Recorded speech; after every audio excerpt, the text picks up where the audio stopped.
1945 द्वितीय विश्व युद्ध का धुआं अभी भी पूरी दुनिया में फैला हुआ था। लंदन की सड़कों पर विजय का उत्सव मनाया जा रहा था, लेकिन उसी लंदन के खजाने में खालीपन की खनक सुनाई दे रही थी। ब्रिटिश साम्राज्य, जिसके बारे में कभी कहा जाता था जिस साम्राज्य पर सूर्य कभी अस्त नहीं होता, अब भी दुनिया का सबसे बड़ा साम्राज्य माना जाता था। भारत जैसा विशाल, समृद्ध और सामरिक दृष्टि से अत्यंत महत्वपूर्ण देश उनके कब्जे में था। फिर केवल 2 वर्षों में, मतलब 1945 से 1947, उन्होंने भारत क्यों छोड़ दिया? जिस साम्राज्य ने 200 वर्षों तक भारत पर शासन किया, जिसने विद्रोह को कुचला, आंदोलनों को दबाया, हजारों लोगों को जेल में डाला, वही साम्राज्य अचानक इतनी जल्दबाजी में भारत छोड़कर क्यों चला गया?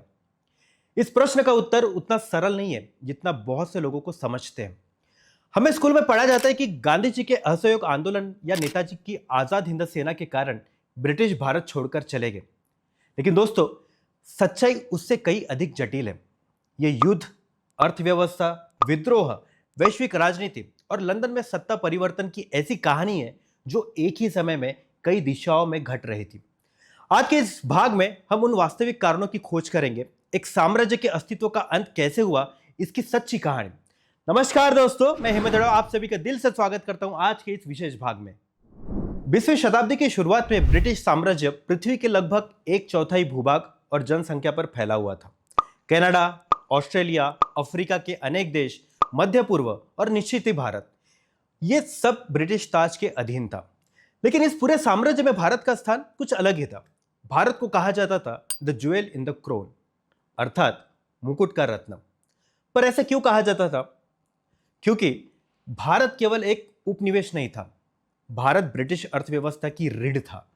भारत से कपास, चाय, मसाले, अफीम, जूट जैसे भारी मात्रा में कच्चे माल इंग्लैंड में भेजे जाते थे और वहां के कारखानों में तैयार हुआ सामान फिर भारतीय बाजार में बेचा जाता था। भारतीय करदाताओं के पैसों से ब्रिटिश प्रशासन और सेना का एक बड़ा खर्च चलाया जाता था। भारतीय सैनिक, जिन्हें सिपाही कहा जाता था, दुनिया भर में ब्रिटेन के युद्धों में लड़ रहे थे। प्रथम विश्व युद्ध में भी 10 लाख से अधिक भारतीय सैनिकों ने ब्रिटेन के लिए रणभूमि में अपने प्राण दांव पर लगाए थे।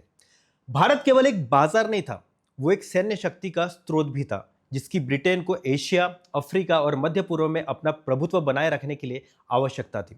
और इसलिए चर्चिल जैसे नेता बार बार कहा करते थे, भारत खोना मतलब यानी साम्राज्य खोना। तो फिर इतना अनमोल भारत ब्रिटिशों ने इतनी जल्दबाजी में क्यों छोड़ दिया? इसका उत्तर मिलता है 1939 में शुरू हुए एक विश्व युद्ध में।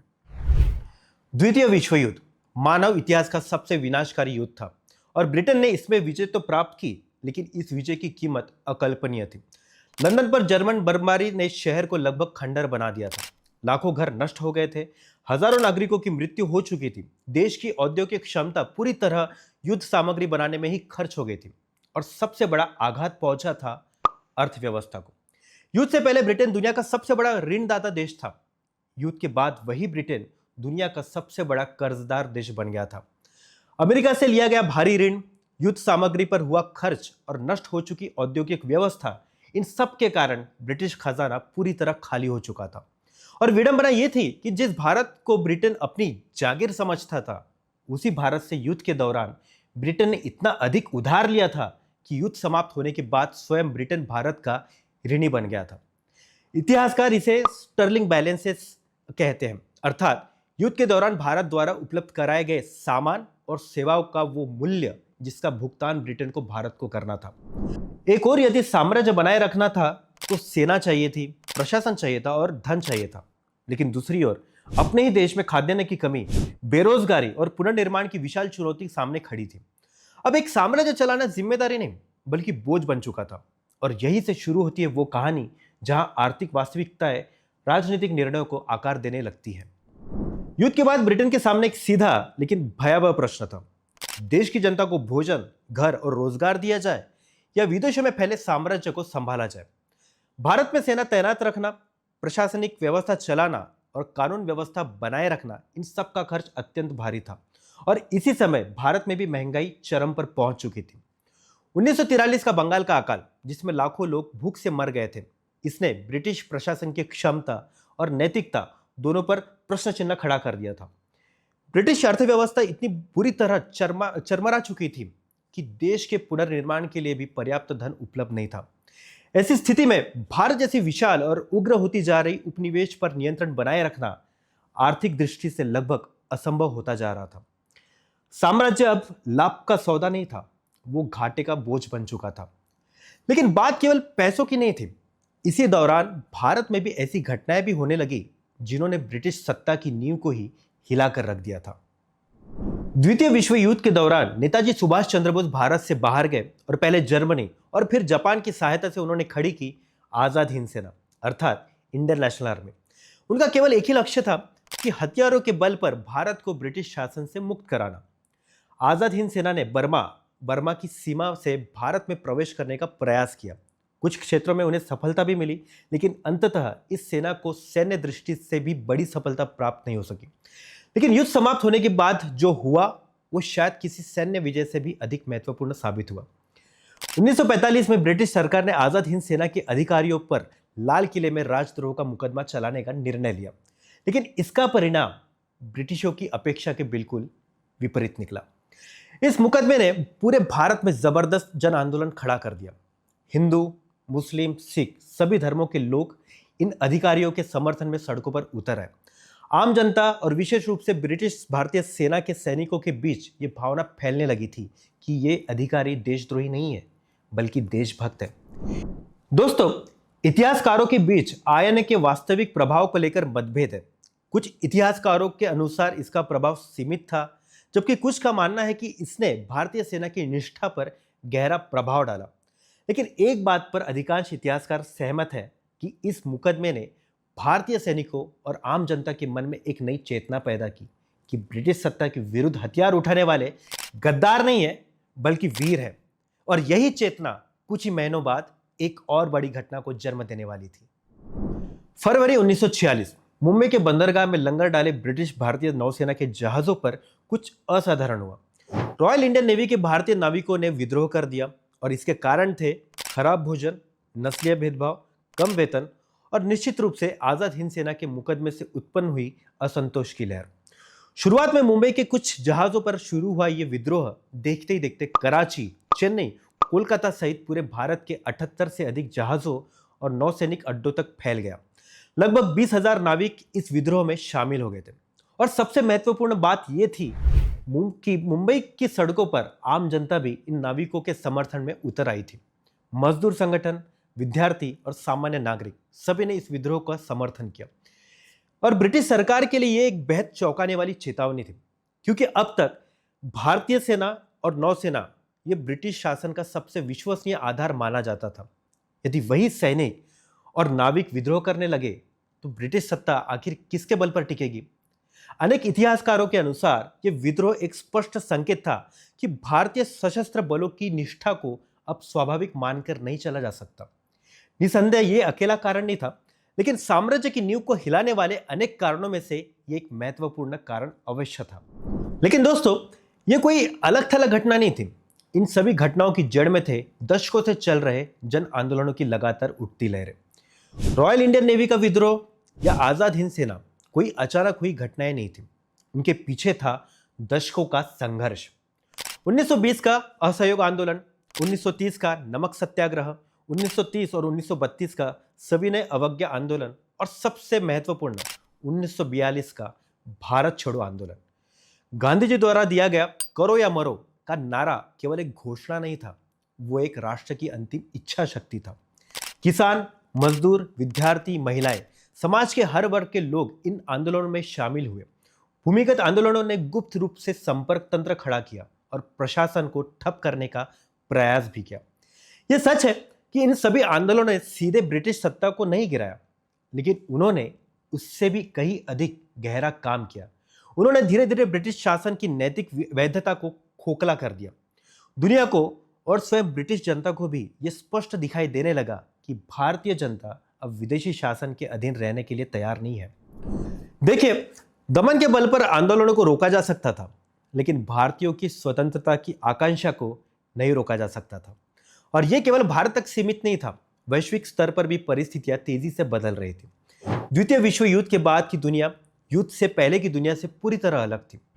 1941 में अमेरिका के राष्ट्रपति रूजवेल्ट और ब्रिटेन के प्रधानमंत्री चर्चिल ने अटलांटिक चार्टर पर हस्ताक्षर किए थे, जिसमें सभी राष्ट्रों के आत्मनिर्णय के अधिकार का उल्लेख था। यद्यपि बाद में चर्चिल ने यह कहने का प्रयास किया कि यह सिद्धांत उपनिवेशों पर लागू नहीं होता, फिर भी एक बार दुनिया के सामने रखे गए इस सिद्धांत को वापस लेना असंभव था।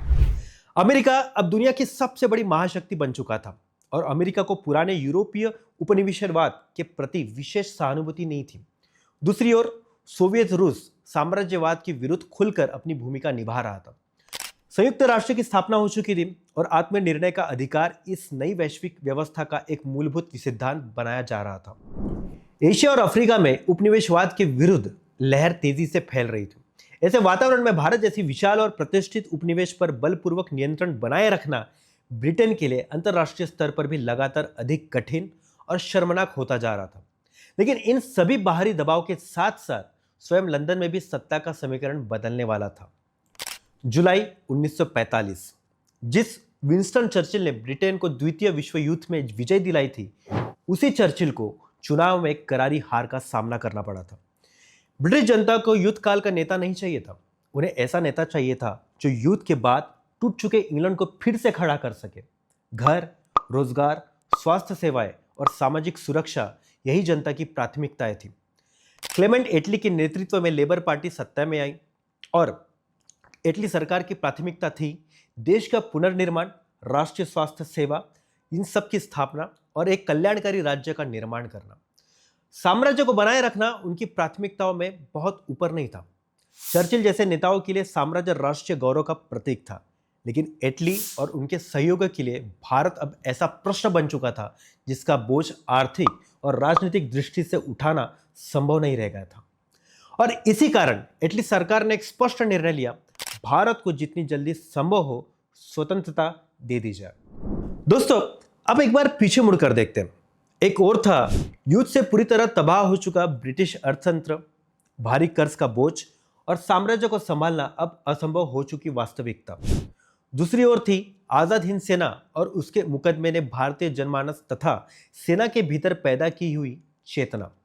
तीसरी ओर था रॉयल इंडियन नेवी का विद्रोह, जिसने भारतीय सशस्त्र बलों की निष्ठा पर गंभीर प्रश्न खड़े कर दिए थे। चौथी ओर थे दशकों तक चले जन आंदोलन से उत्पन्न अभूतपूर्व राजनीतिक जागरण और ब्रिटिश शासन की नैतिक वैधता को लगा गहरा आघात।